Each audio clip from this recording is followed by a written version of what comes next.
Se desacelera la inflación en Santa Fe, en abril llegó al 2,9 y acumula 12,7 en 2025. Esa desaceleración es estadística contra estadística, ¿no? Quedó encima de la media nacional por 0,1, porque 2,9 en Santa Fe, 2,8. Esto se conoció recién, hace un ratito, lo decíamos cuando abríamos el programa, el IPEC lo publicó. Y venía más en alza, entonces celebran. La salida del cepo dejó prácticamente en comparación con lo nacional la misma estadística acá, y en el cuatrimestre, vale refrendarlo, es 12,7. Eso es lo que por lo menos dio a conocer el IPEC. Después está clarísimo que en el bolsillo se siente mucho más. Sí, bueno, ahí está la cuestión de cómo se pondera. Que se mide. Claro, cómo se pondera el balance de cuánto te cuesta las tarifas respecto de tu ingreso, cuánto cuesta alimentarte respecto de tu ingreso. Combustibles. Y ese esquema no es el actual, digamos, el que se cree que la ponderación es de hace 20 años y no es la actual, entonces a lo mejor un crecimiento muy fuerte en alguno de los rubros que sí impacta en nuestro bolsillo no queda reflejado en el índice de inflación y viceversa. Lo que sí está claro también es que a veces juegan, y bueno, está bien que jueguen, son parte de la canasta, ¿no? Las verduras y las frutas, y tienen mucha modificación de valor estacional. Sí, eso sí. ¿No? Bueno, sí. Bueno, ese es un punto.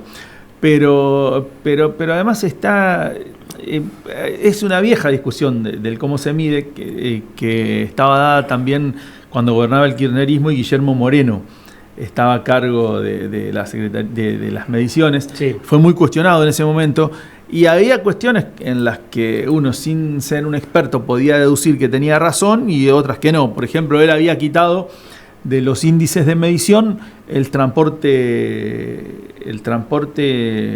escolar. Porque estaba muy subsidiado. El transporte escolar. No, el escolar, porque él decía, bueno, porque ¿cuánta gente manda a los chicos en transporte escolar? Y si el tipo del barrio va a la escuela que le queda a la otra cuadra. Sí. Al tono Moreno, ¿no? Y como un cruzado. Sí. Pero bueno, ¿qué quiero decir con esto? No sé si está bien medir el transporte escolar o no, porque yo no sé cuáles son los parámetros que se toman. Pero sí, lo que pone en superficie todo esto es que no es un número medible de un modo infalible. No, todo lo que se tome es lo que incide y lo que se tome es una decisión política también. Además, en el que gastás respecto de tus ingresos, no es lo mismo lo que gasta un tipo en Cachi que lo que gasta alguien en el Morón. Eso también es así. Y bueno, y esto está tratando de tener un índice ponderado nacional. Entonces siempre hay fluctuaciones, hay diferencias que, bueno. Bueno, eso no es menor también. ¿Dónde vivís? Claro. Y no te vayas a Salta. Tomemos la provincia de Santa Fe como referencia. Bueno. Y ahí es muy interesante también porque generalmente los reclamos primeros son en las ciudades más grandes. En el caso de la provincia de Santa Fe, sobre todo en Rosario, que nosotros estábamos tomando en la semana la huelga de los docentes. Históricamente fue mucho más combativo Rosario. De hecho, la orientación política del sindicato había sido casi siempre más de una izquierda más dura, o la representación de izquierda más dura era más fuerte, porque interpretaba a lo mejor un enojo mayor. Ahora, es más caro vivir en Rosario que en Las Garzas, claro, o que en Fortín Olmos. ¿Por qué es más caro? Porque en esos lugares más chicos en general no gastás transporte, sí o sí. No gastás transporte. Es más caro porque la verdad que empilcharse para hacer un montón de cosas es una guita. Y en el pueblo andás como quieras y nadie te dice nada ni te mira. Bueno, ahí tenés otro... los consumos culturales también son distintos. Claro. ¿En qué te la gastás? ¿En qué te la gastás? En el lugar donde, qué sé yo, puede haber un bar a lo mejor. Claro. Entonces en las ciudades más grandes también no es menor que la guita alcance menos, y es bien lógico. Pero va por ahí el tema de las mediciones, ¿no? Y después lo otro que es, viste que hay mucha gente que está tratando de hacer esa interpretación más allá de dar cuánto aumentaron los precios, que eso es el índice de inflación, sino es cómo estamos con nuestro poder adquisitivo, porque a lo mejor las cosas no aumentan tanto, pero cada vez nuestro sueldo rinde menos y sirve para menos cosas. Claro, a mí me pareció muy acertado en ese sentido, porque a lo mejor está bien, la inflación te genera buena repercusión en la macroeconomía, en lo que llaman los mercados, etcétera, etcétera. Pero a mí me parece muy acertado. Ayer nosotros leíamos un informe que había preparado la oficina de Palo Oliver. Hoy vi que muchos medios provinciales lo han tomado, muchos medios digitales. Porque está buenísimo la sencillez para medir. En realidad, cuando uno conoce el índice de inflación, lo que quiere saber en la economía doméstica es si te va a alcanzar más o si te va a alcanzar menos, o para qué te alcanzó, para qué no te alcanzó. O en realidad, si lo que vos crees que fue se parece a ese número. Sí, claro. Porque vos decís, después uno dice, no, pero el MAP le aumentó tanto, que eso. Bueno, no, hay otros indicadores, está bien.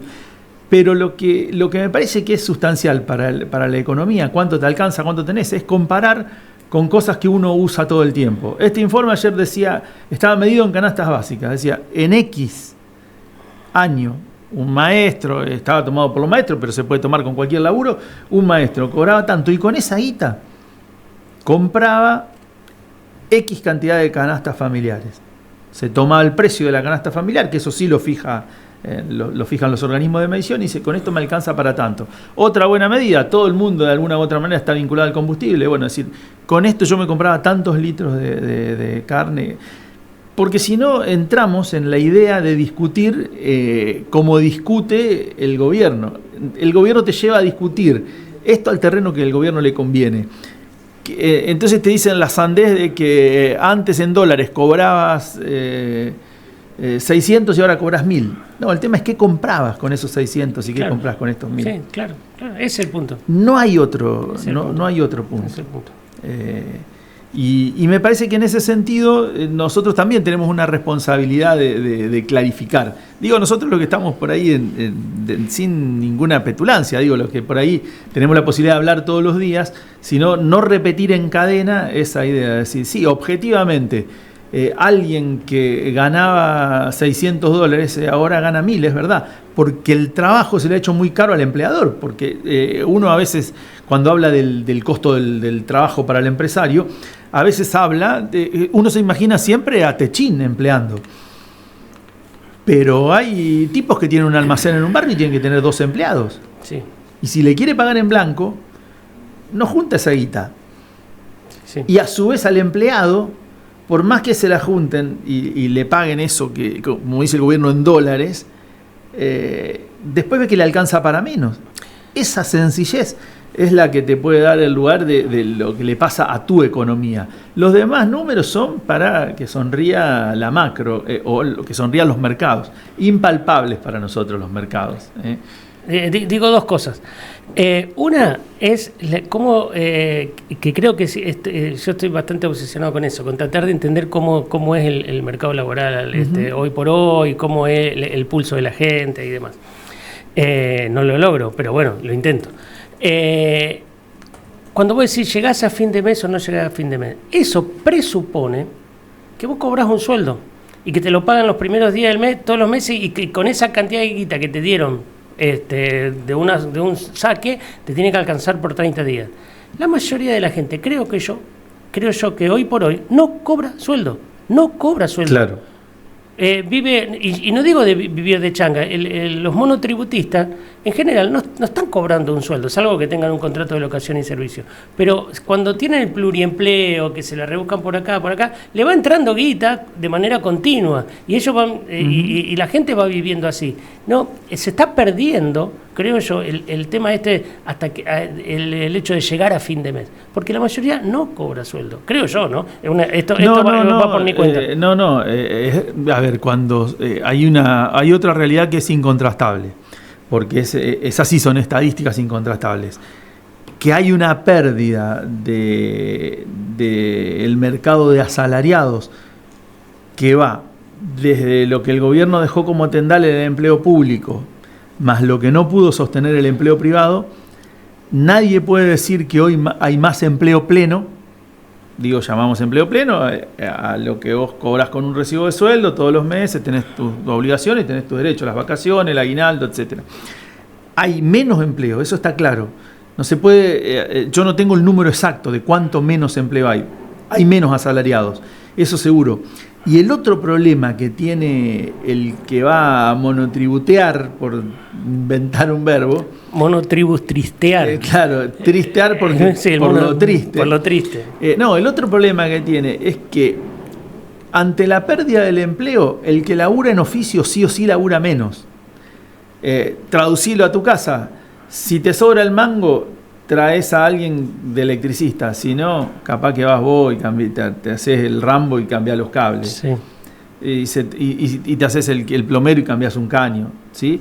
Entonces, en ese sentido, la pérdida de empleo pleno trae de inmediato también la pérdida de ingreso para el que ejerce el oficio.